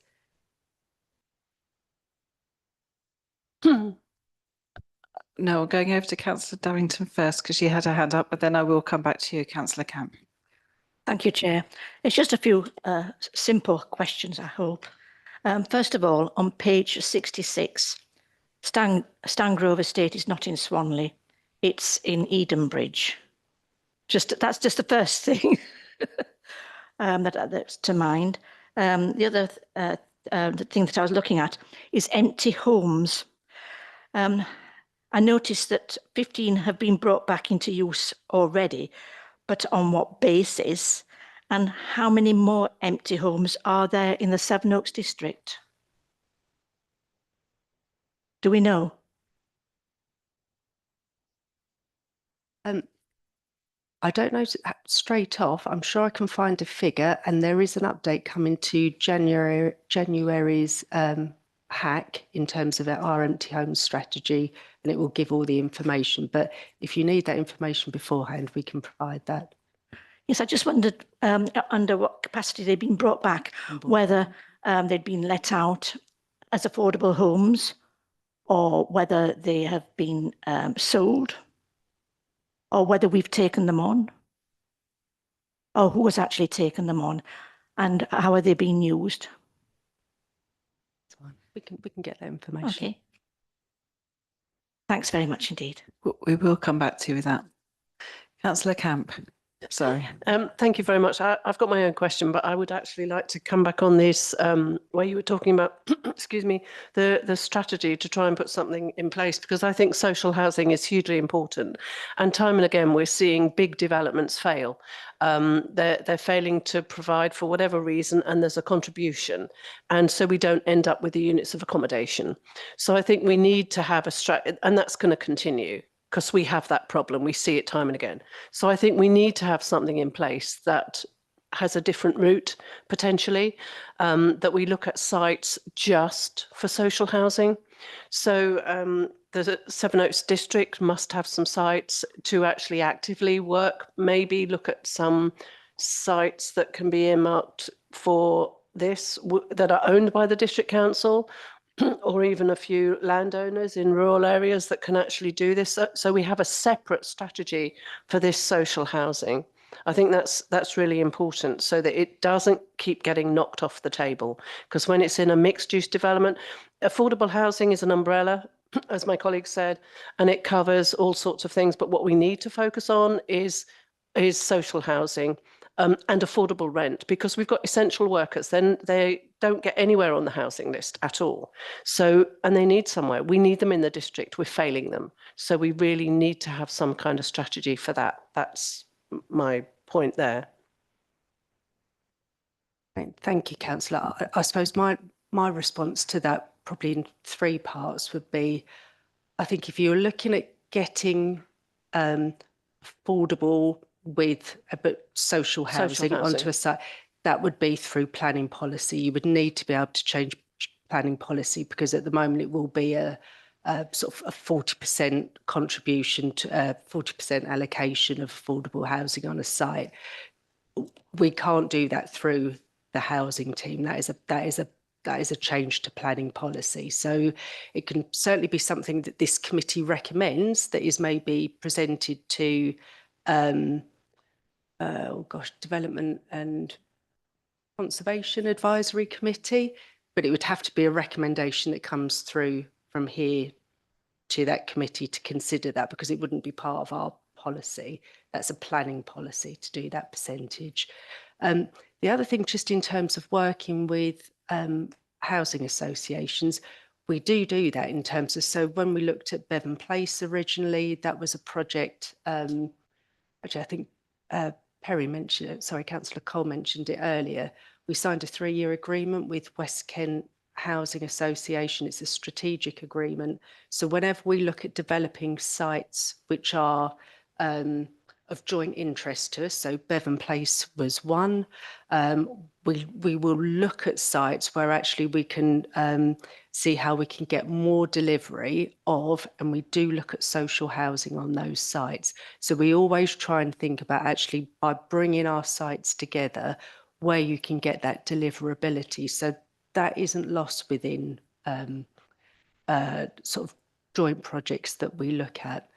The only other thing I would raise, and this is just because of workers' housing, we know there's a real gap in terms of essential workers, and that's why through workers' housing, when we got the funding for 2737 High Street in Swanley, all 17 of those are for local essential workers, and they are at genuinely affordable rents.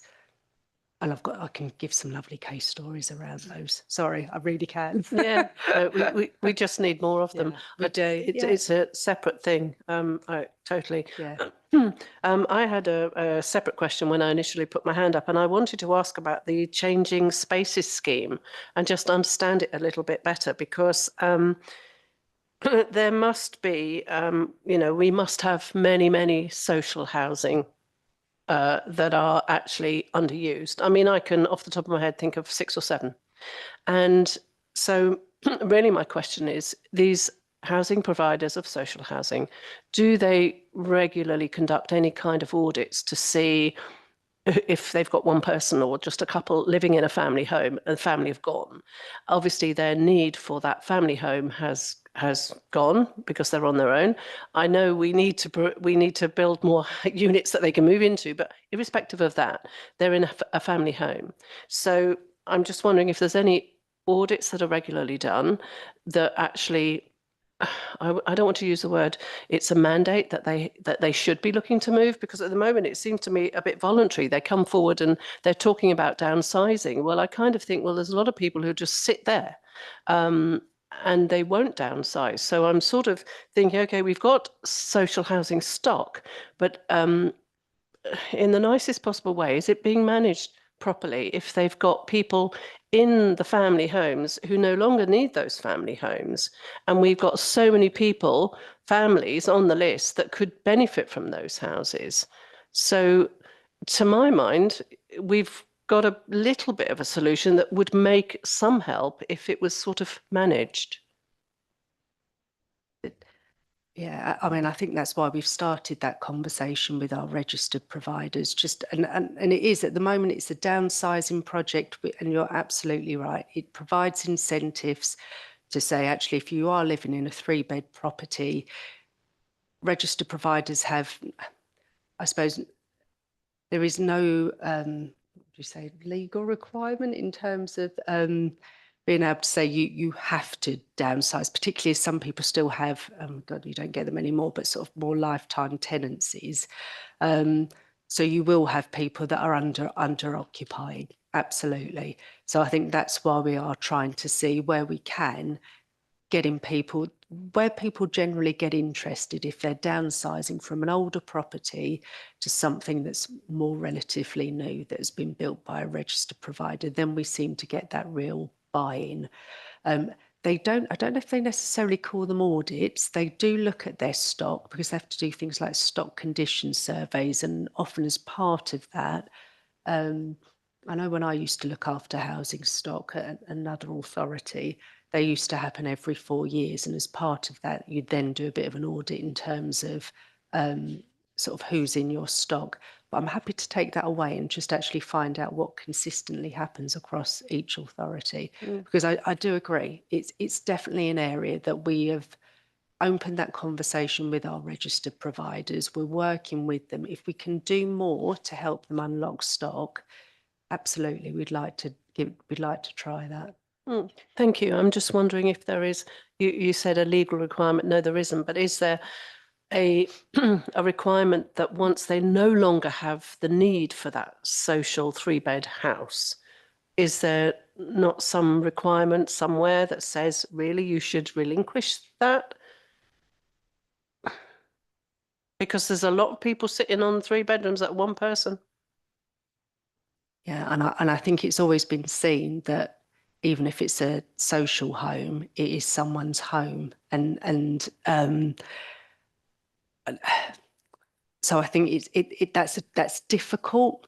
I'm actually we've kind of started a conversation with them, so it's where we can potentially take that, but I'm happy to take that away. It's just it's how, and it would need a I suppose it's a delicate conversation, I guess, in terms of how that would play out. Yeah, thank you. I agree it's a delicate conversation, but I think it needs further exploration for them to be identified and persuaded, if that's the right word, to downsize. If I may, that we still have to, social housing is still seen to be people's homes. So we just have to be a bit careful in terms of kind of how we do that. But I'm happy to take that away. I've got Councillor Cole.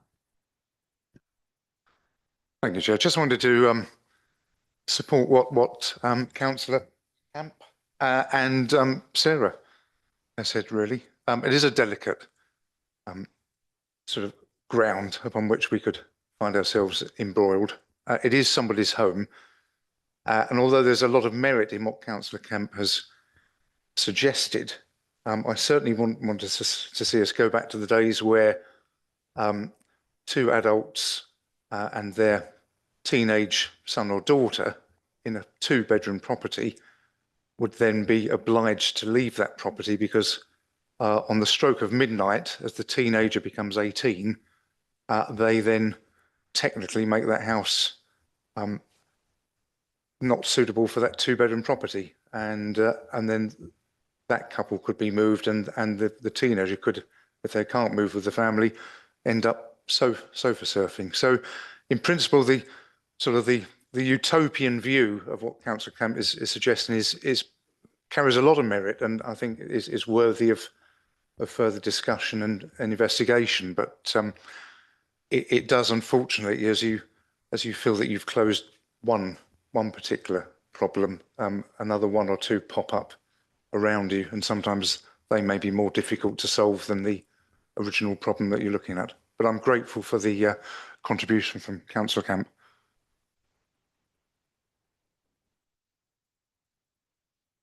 Right, I've got Councillor Borford first, then Councillor Gustard, and then Councillor Skinner.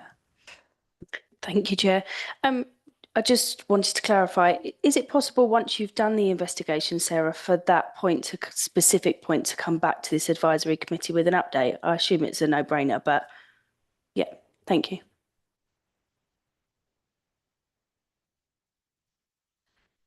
Thank you, Chair. Just coming back to the conversation that I was having earlier and the point I was making about affordable housing and social housing, having given it some thought, I think what I would like to propose is that we make a recommendation to Cabinet that we create or develop a separate strategy and action plan for social housing, if that's the appropriate. I'll look to democratic services there. Thank you.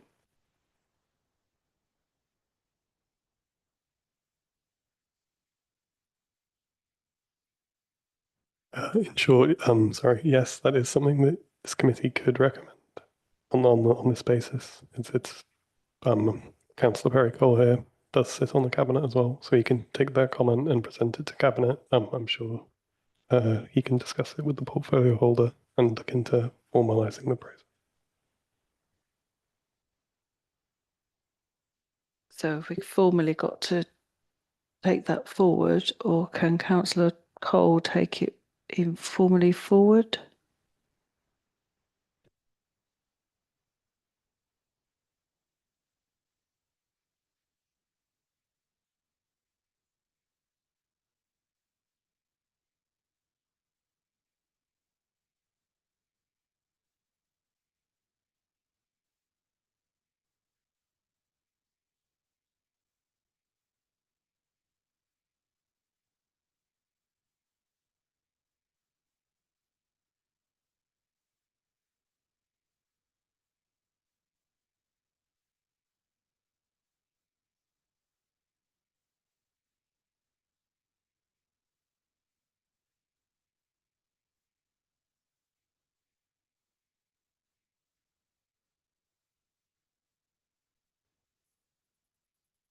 obviously there's been quite a bit of this, oh dear, hang on a minute. Is this bit relevant to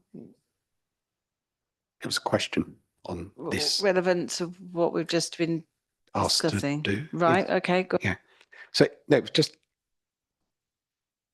on having it as a separate action plan.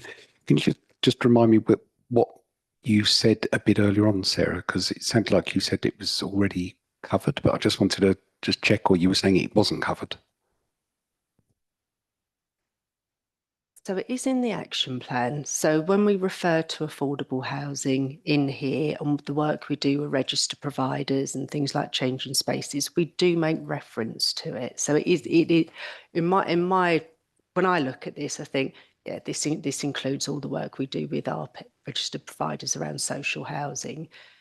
But if there is something, I suppose, explicit that this committee wants to explore around the delivery of social housing, it's whether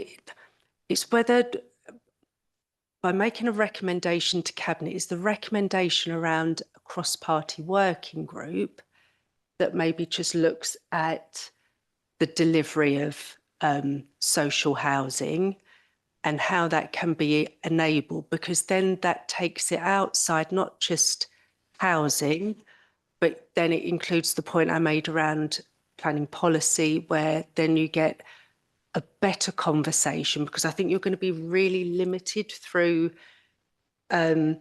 just this strategy. We are much more around the enabling part. So I think that will kind of just might be easier to land and then still get that sort of broader discussion. So the proposal would become that we make a recommendation to Cabinet that a cross-party, cross-committee working group is formed to create a strategy and action plan around the delivery of social housing in the district. Would that be suffice? It would, if you would like to. I mean, Do I need a seconder? well, sorry, it's just Don't- if it can be helpful, for example, to lay out specifications for the terms of reference that you would very much like to target. So if there was anything specific that you would like to be considered by Cabinet in your initial proposal, like for example, the points Chief Officer raised, then it would be okay to include them now, or it can be taken away.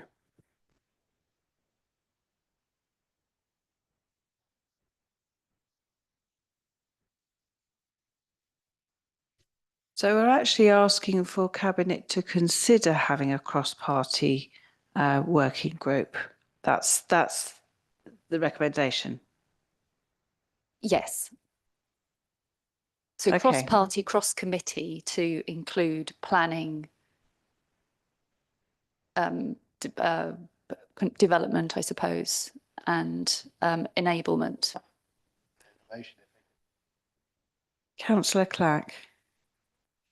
I have no problem with there being a cross-party committee.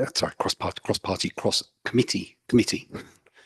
But then, are we able to, like, commit another committee to doing it? Do we not have to get this agreed between the separate? If we're going to bring in, say, planning, for instance, how would it work?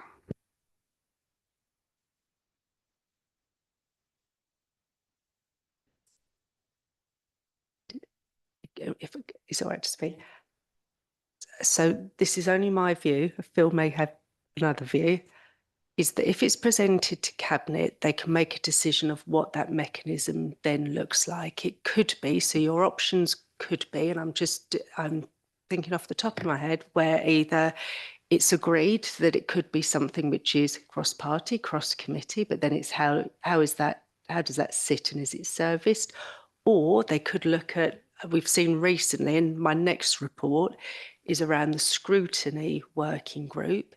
It's whether which was cross-party and sort of came together to do something. So it's I think then at least if you're asking them to consider, Cabinet would then need to come back with okay, this is how we could potentially do this. And there's lots of different mechanisms to do that. I think probably the key part is cross-party.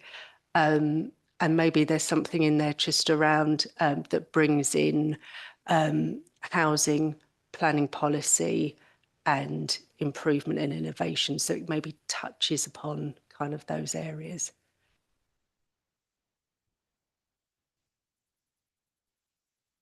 No, it's just getting the right wording. So we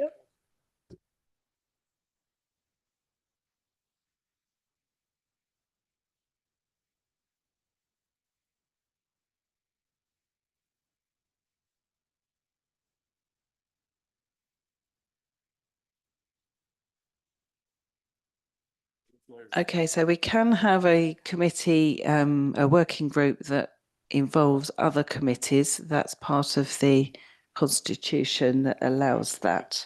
Okay, that's fine. So my understanding is at the moment that we're making a recommendation for Cabinet to consider a cross-party, cross-committee working group to discuss affordable housing and social housing. Wait a minute.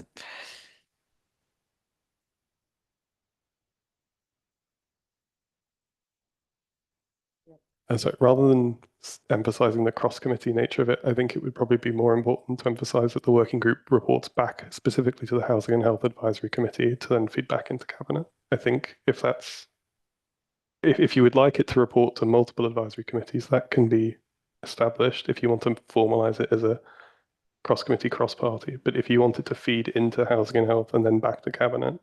You've just got a different group then.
Yeah, I'm happy very much in the principle of a working group to discuss social housing and the delivery of it, and to listen to wording suggestions on exactly what that encompasses.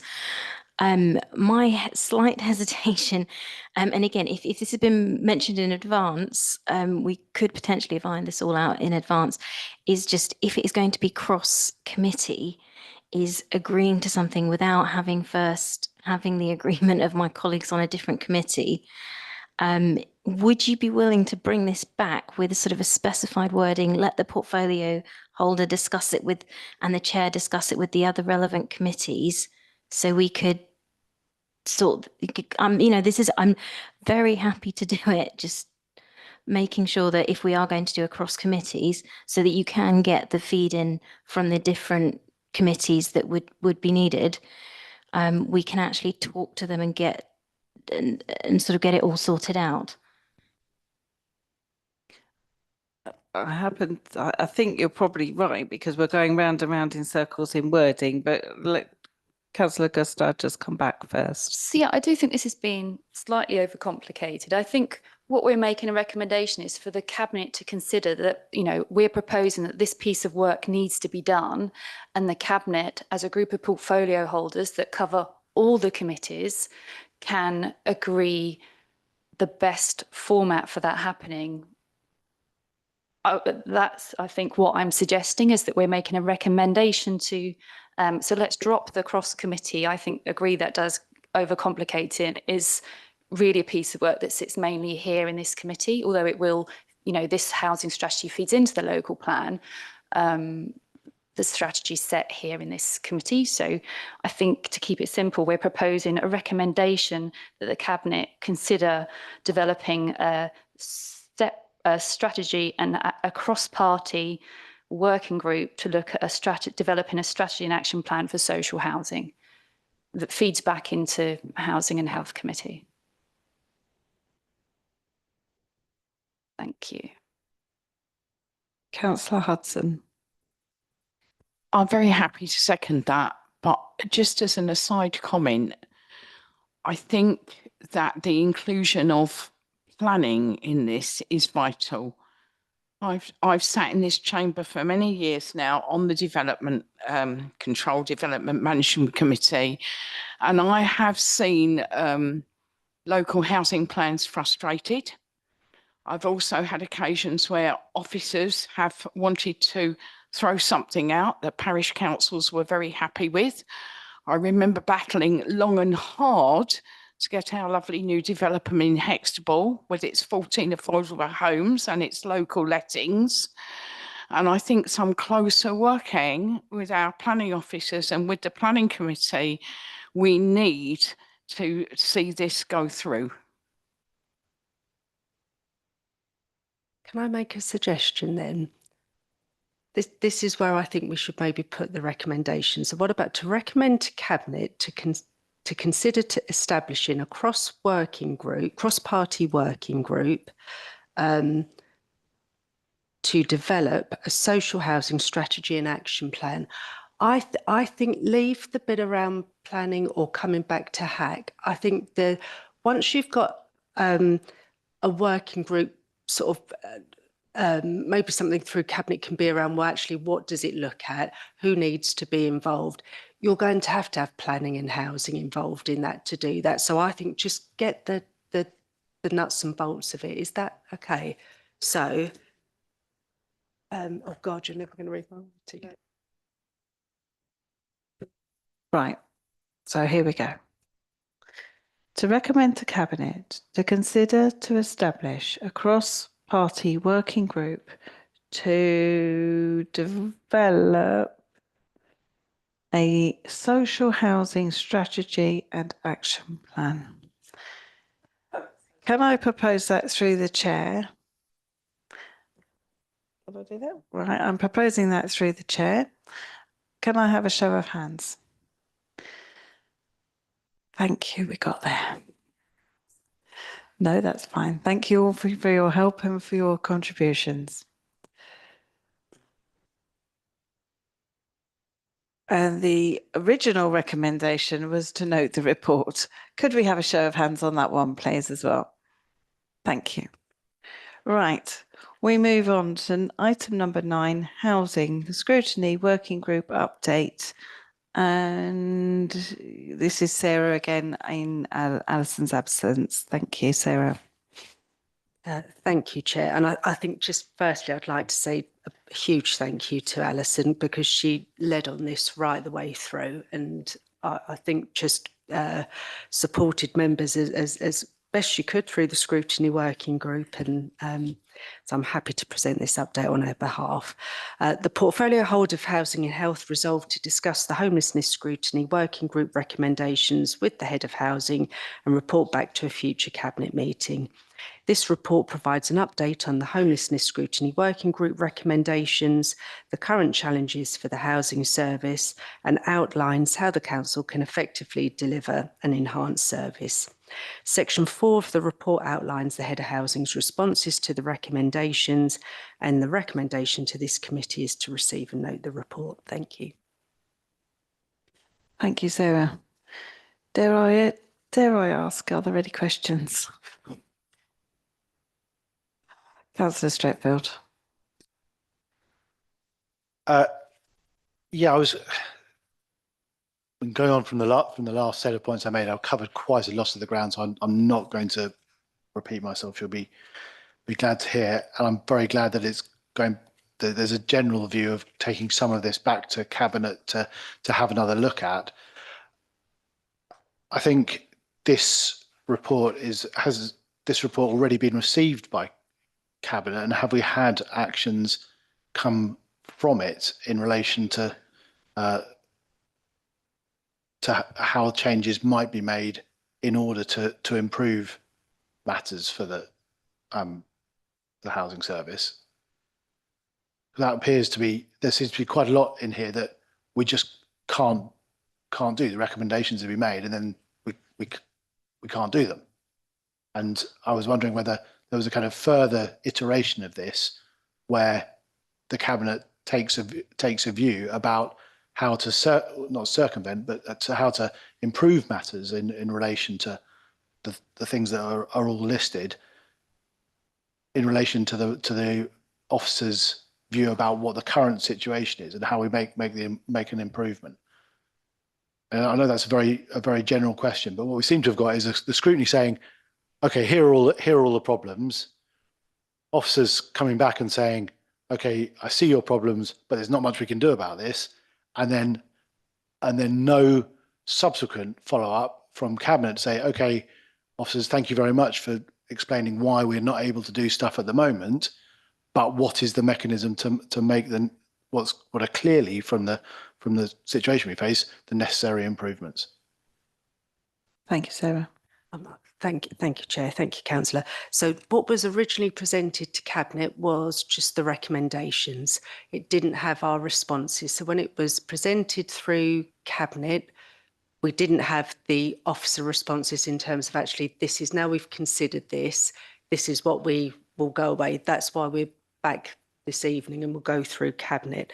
So I must admit, I would slightly disagree in terms of I don't feel officers have just said no. We have looked at, I think generally we've looked at this in terms of, okay, there are things such as 10 working days. We just don't have the staffing to do that. Customers, when we talk to them, an initial assessment can take anything between 2 to 3 hours. It's just impossible. And I think what Alison's done is come back and said, actually, but I could meet you through 15 days. I'm happy to put that forward. So that's what we're asking yourselves and Cabinet to consider. Usually I could go through each one, but I think that serves as a useful example. Yeah. Because it's one that's come up recently as well, and where you don't need a question and answer session to be going on for more than 2 or 3 rounds for that suddenly to become three months of waiting for a genuine response, which leads on to all of the other things that were in the challenges further up in terms of the relationship that staff have with customers and the deteriorating situation. So I think I would like to see a Cabinet response on the suggestions that officers have come up with, because we are in a situation where, and I've met it firsthand, is the level of frustration at having to wait 2 months for a answer to what was a relatively simple question, simply on the basis of these kind of policies. So again, it's much more for the portfolio holder than it is for officers. So I'd appreciate an answer from Perry can, Mr. Cole can give it maybe in due course, having had a chance to have a look down the list about where Cabinet might be taking action in relation to the officer suggestions. Councillor Cole. Yeah, Chair, thank you. And Councillor Stretford, thank you for the questions and for raising the points. You're quite right. The scrutiny sort of subgroup was set up to investigate and to oversee a number of shortcomings, whether perceived or real. We've already heard this evening through the presentations of the sheer volume of interest and inquiries coming through our doors, and by our doors I don't necessarily mean the physical doors leading into this centre, but via the emails and via social media, via telephones. And unfortunately, yes, there will be occasions where situations and people either slip through the net. and I'm not suggesting that that would be intentionally, but things do happen. No organisation can assure a 100% return rate 100% of the time. We recognise that there have been occasions where things have not gone as well as perhaps they could have. And there are usually debriefs around about the time or when that has come to notice. I take your questions on board. I'll take these away, and if you're happy, I will reply to you with a full response. I think it'd be fair to go through the committee so that all committee members get to see that response, because it shouldn't just be back to me, I don't think. Are you happy to circulate that, Councillor Cole? Absolutely, Chair. Thank you. Thank you very much.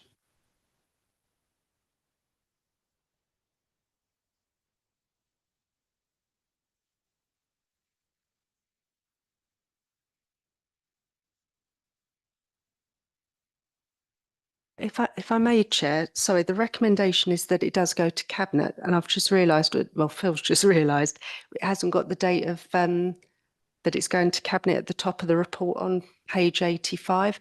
So I don't know if this helps, but there will need to be a response from Cabinet once it goes through to Cabinet, which is next week.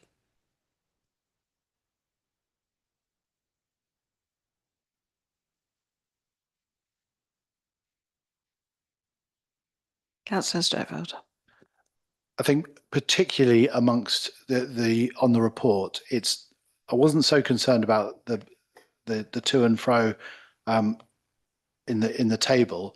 It was the challenges faced by the housing service, and the Cabinet response to that set of paragraphs in the report, I think is really important, because it's extensive, it's very concerning, it has a huge impact, and I think we need to, if the Cabinet member can report back on that once the discussions happen, that would be absolutely fantastic. Thank you, Chair. If Councillor Stretford would like to write to me outlining precisely sort of the question or the parameters of the questions he'd like sort of answered, I'll be more than happy to supply a response.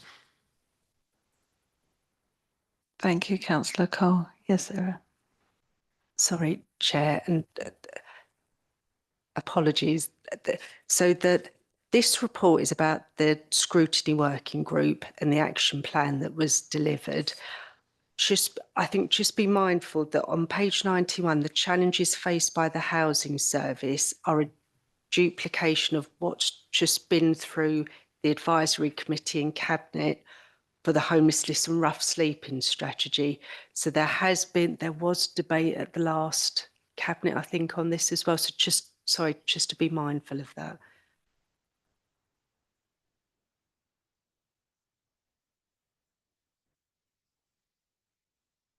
So we are just being asked to note the report. And have a show of hands on that, please. Thank you. We move to the final item, and that's item number 10, the work plan. And this is for the 21st of January 2025. Where did that year go? We've got on the list at the moment empty homes update, the health and wellbeing partnership action plan Q2 monitoring, the 2025-2026 health and wellbeing partnership action plan. We're racing ahead of ourselves now. And the accessing the private rented sector challenges and opportunities. So quite a full agenda for the 21st of January.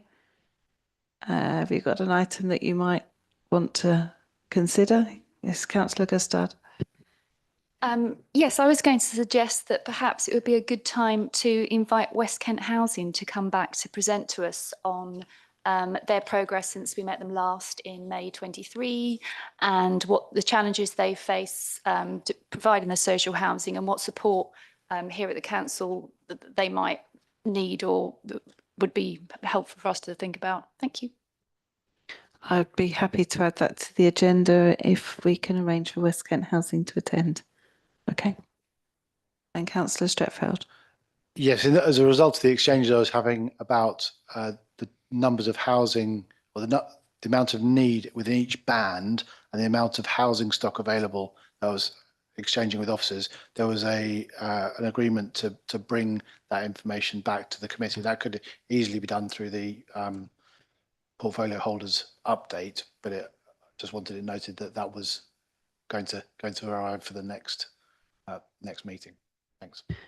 As it's quite a long agenda for the January, I'm quite happy that it goes in the portfolio update if you're happy, Councillor Cole.